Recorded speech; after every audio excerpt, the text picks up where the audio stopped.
बहुत सावधान, बहुत सावधान।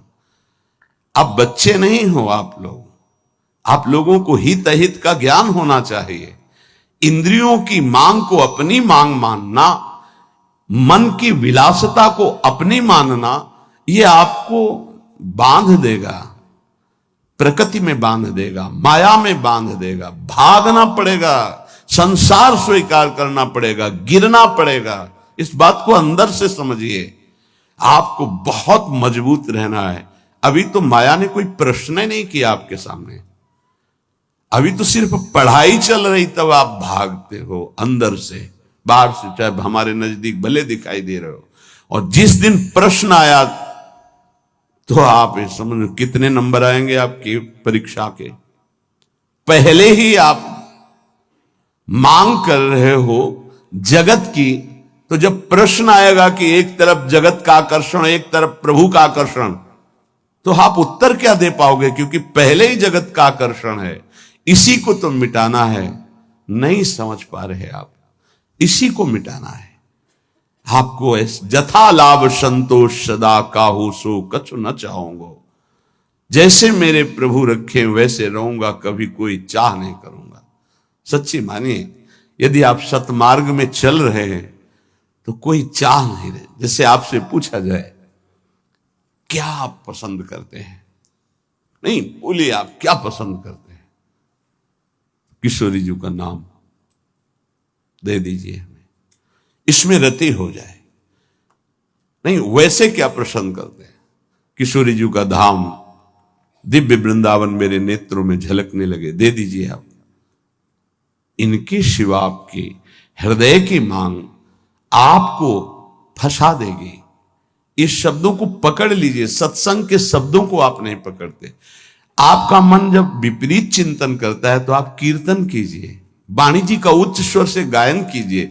एक बार जीत गए तो 1000 बार इसको पटक दोगे मन को, एक बार हार गए तो 1000 बार पटकी लगाएगा आपको। आप समझो, आप किसी विशेष कृपा से आप चल रहे हैं। अगर इस विशेष कृपा की अवहेलना करेंगे तो आपका परमार्थ रुक जाएगा। पूज्यपाद श्री उड़िया बाबा जी महाराज से स्वामी अखंडानंद जी महाराज प्रश्न करते हैं, बाबा यदि कोई हमारे गुरु और इष्ट की निंदा कर रहा है तो हमारा क्या कर्तव्य बनता है? यदि कोई हमारे गुरुदेव की इष्ट की निंदा करता है तो हमारा उस समय क्या कर्तव्य बनता है? उत्तर, उस उपासक को चाहिए कि उसके सामने जो इष्ट की निंदा या गुरुदेव की कर रहा है वहां से तत्काल हट जाना चाहिए। कभी भी दोबारा उसके पास नहीं बैठना चाहिए। नीति कहती है कि सहन नहीं करना चाहिए, लेकिन प्रीति कहती है कि उठ के चल देना चाहिए, लड़ाई झगड़ा नहीं करना चाहिए। बहुत ये व्यवहार की बहुत काम की बात है। प्राय ऐसा संयोग मिलता है कि हमारे इष्ट और गुरुदेव की अवहेलना करने वाले हमारे रिश्तेदार, नातेदार, संबंधी ही होते हैं, माता या पिता या ऐसे। क्यों होते हैं? क्योंकि जब उनका कोई संबंधी भगवत मार्ग में चलता है तो फिर उनकी भावनाओं के विरुद्ध हो जाता है। अगर वो उनकी भावनाओं का ही केवल पोषण करने लगेगा तो इष्ट गुरु से विरुद्ध हो जाएगा, पक्का, आगे चल के देख लेना। और जब इष्ट गुरु की भावना में वो पुष्ट होता है तो उनकी लौकिक भावनाओं को वो कुछ भी नहीं गिनता। अब उनको लगता है कि ये जो हमारा पुत्र है या पुत्री है या पत्नी है या परिवार का सदस्य है, कितना हमें प्यार करता था, ये जब से गुरु जी से मिला, जब से उपासना में आया, तब से ऐसा हुआ। तो उसकी गुरु के प्रति, इष्ट के प्रति भी निष्ठा नहीं रहती, भक्ति नहीं रहती, और उसी के अंदर से माया निंदा करवाने लगती, बहुत प्रियजनों के द्वारा। अब वहां क्या हमारा कर्तव्य है? हमको पास नहीं बैठना, हमको उनका विरोध नहीं करना। बाबा कहते हैं नीति तो आदेश करती है सहन ना करने की बात।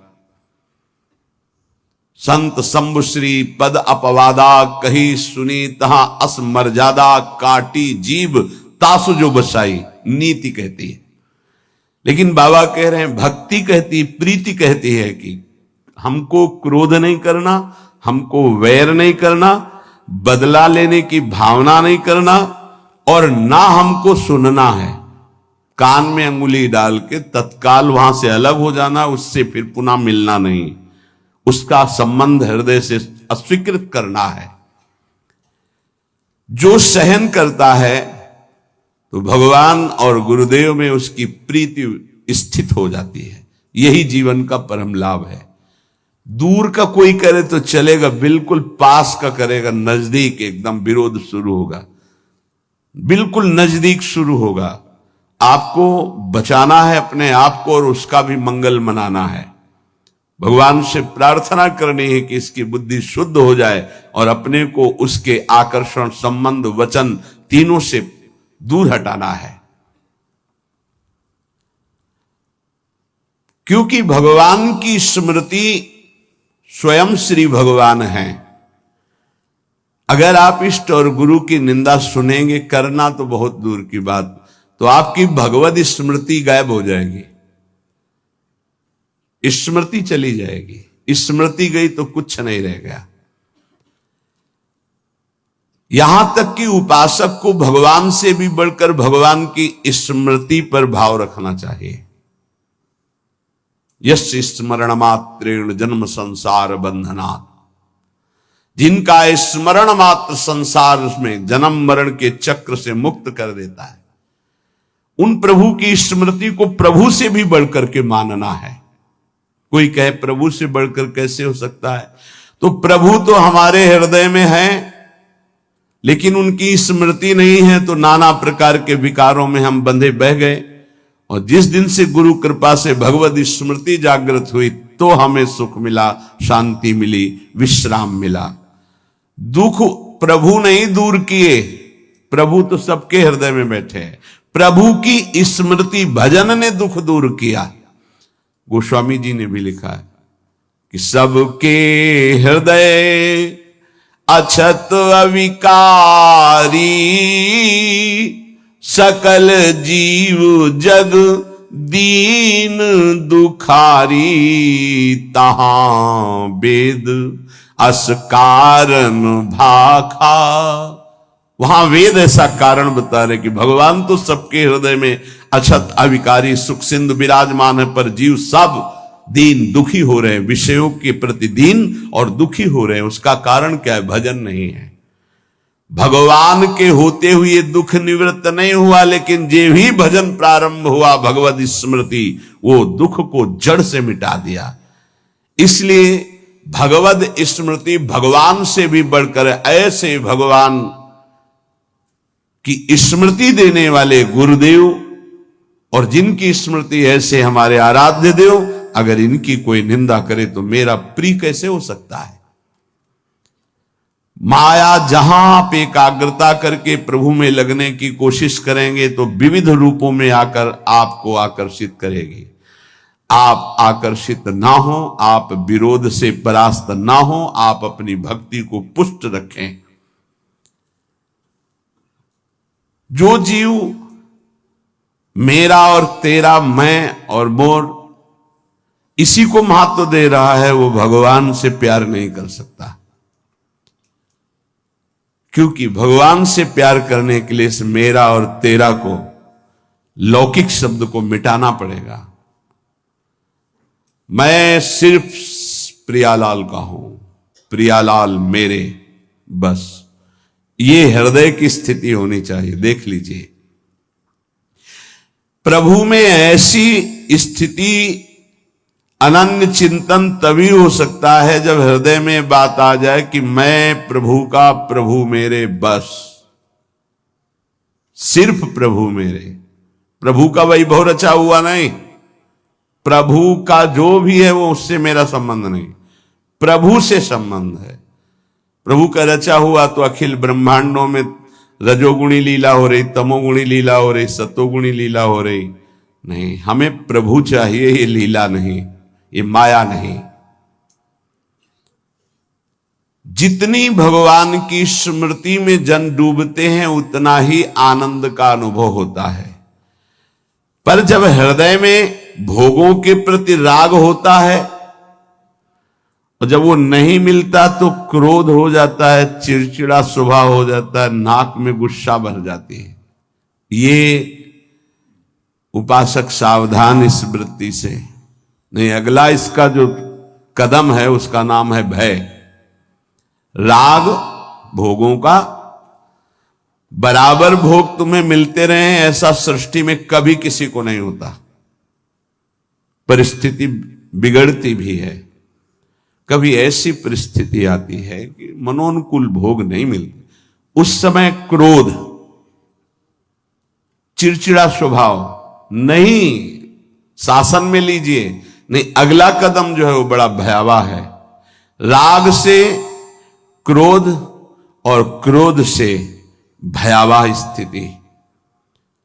नित्यानंद रस की अनुभूति के लिए चलने वाला उपासक हृदय में भोगों का राग न रखे, नहीं तो क्रोध, चिड़चिड़ा स्वभाव हो जाना, कुछ अच्छा ना लगना, वो विध्वंसक भाव आगे भय उपस्थित कर देगा, आपकी चेष्टा भयावह होगी।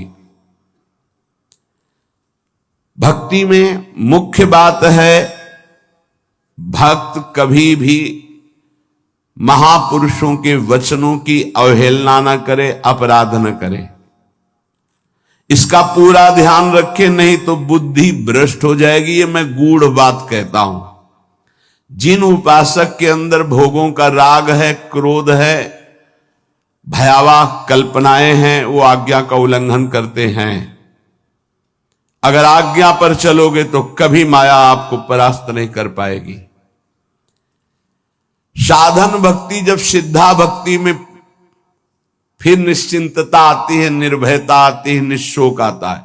साधन भक्ति में साधक को बहुत सावधान रहना है। ये 6 बातें साधन भक्ति में होंगी तभी सिद्ध स्वरूप जागृत हो जाएगा। पूज्य पादुड़िया बाबा जी, चिदानंद समुद्र भगवान की निश्चित प्राप्ति हो जाएगी, सिद्ध पुरुष हो जाएगा यदि ये 6 बातें रही। पहले, भारी से भारी आपके प्रति कोई अपराध कर दे तो उसे क्षमा करने की आपके अंदर वृत्ति होनी चाहिए। क्रोध करके उसको मानसिक संकल्प करके दंड देना, या शारीरिक दंड देना, या समुदाय से दंड दिलाना, किसी भी प्रकार का ऐसा भाव नहीं होना चाहिए।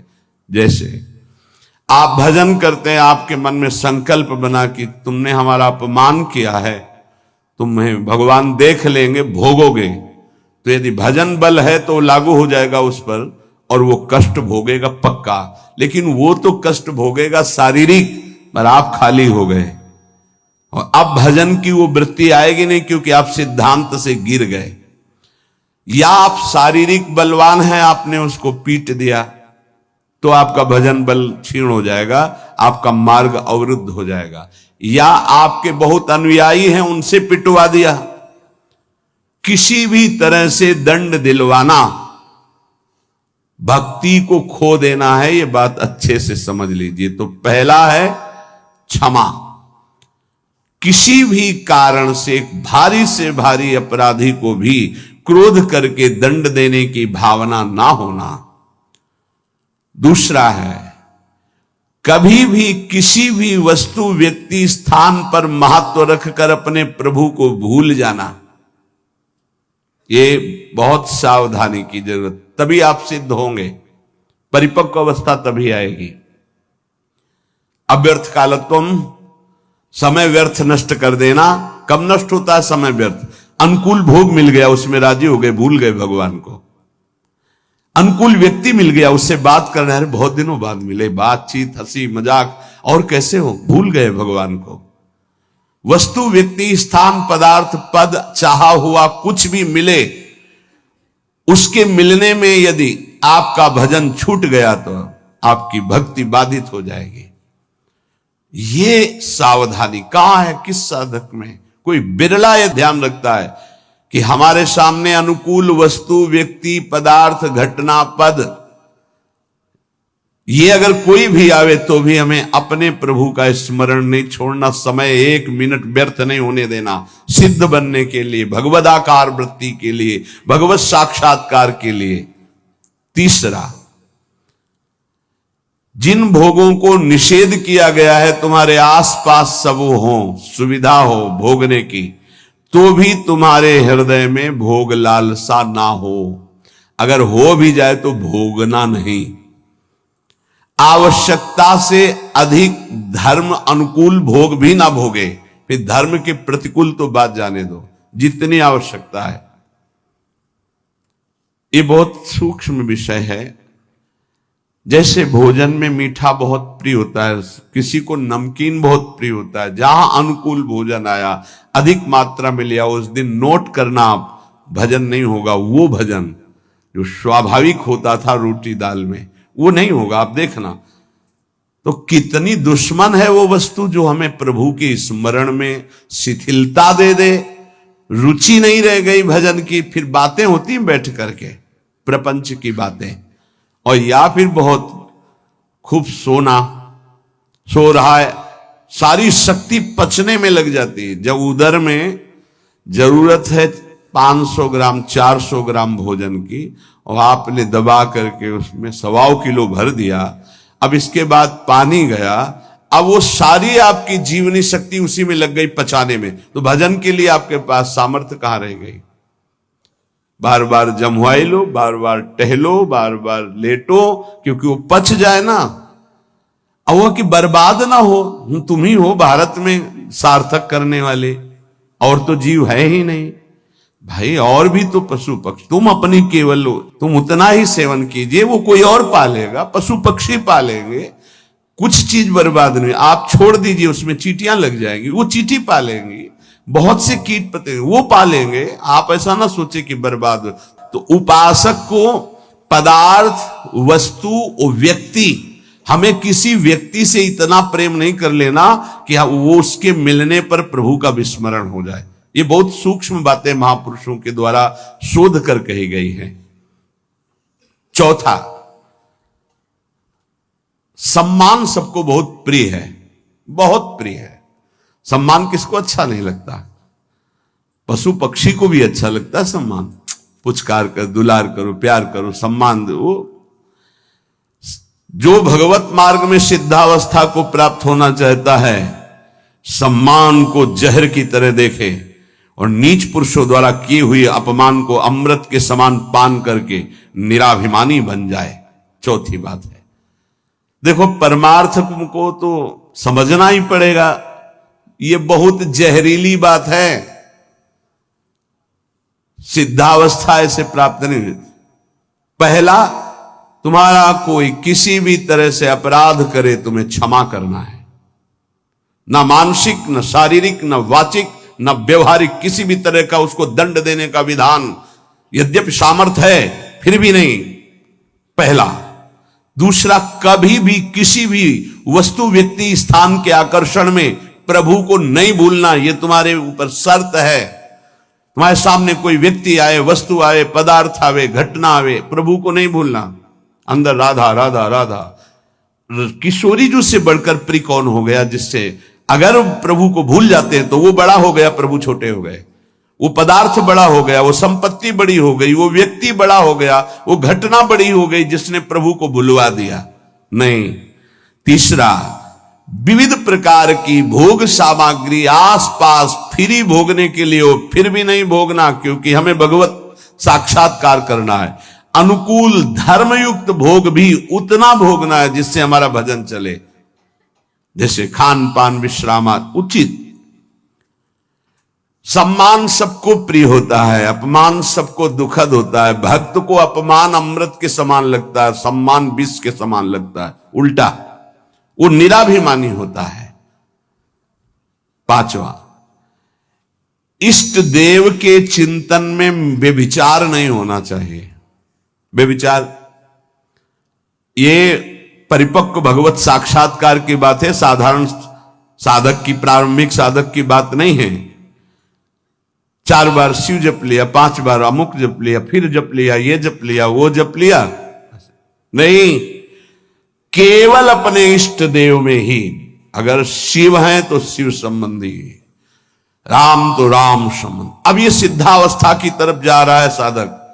यहां खिचड़ी नहीं होगी, यहां सीधे एक वृत्ति केवल अपने इष्ट देव की, उन्हीं का स्वरूप, उन्हीं का सेवा, उन्हीं का नाम जप, उन्हीं के गुण कीर्तन, उन्हीं के प्रेमियों से मिलना, इष्ट मिले और मन मिले, तभी परिपक्व सिद्धावस्था को प्राप्त होंगे। छठवां, सदगुरु की शरण में रहकर उनके बताए हुए मार्ग से चलना, सिद्धावस्था। ये बहुत कठिन है, बहुत कठिन है। सदगुरु की आज्ञा में जो जीवन दे दे बहुत कठिन।